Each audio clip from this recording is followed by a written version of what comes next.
family, it's also a tragedy for those police officers.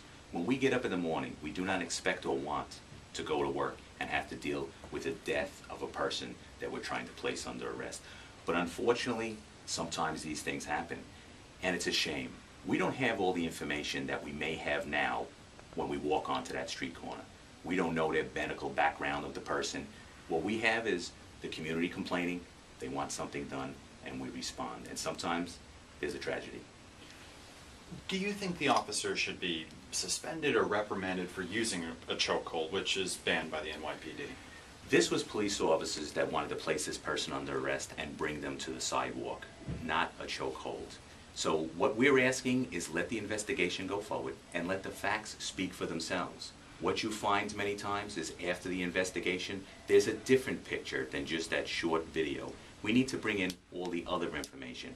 And what we say is police officers deserve the benefit of the doubt. The community calls, and we need to respond. Our guidelines say we must place this person under arrest. We cannot walk away.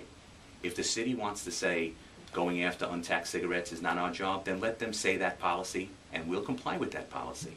But as of now, the community complains, we respond.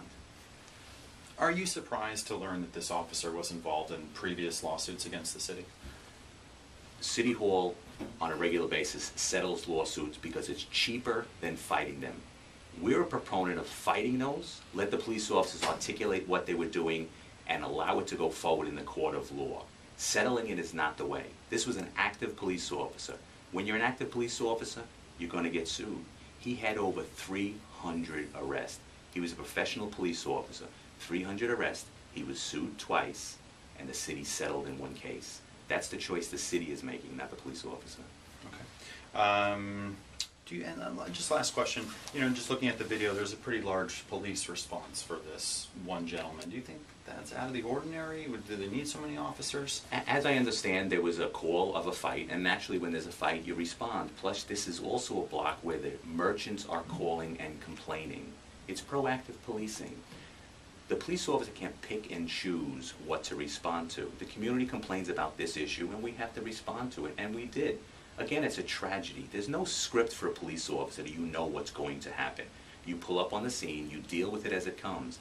This was a man that said, I'm not going to be placed under arrest.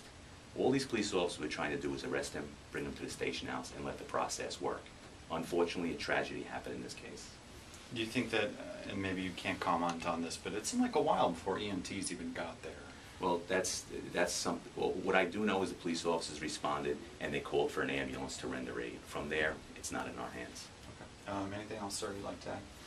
You want to give me a 2 shot?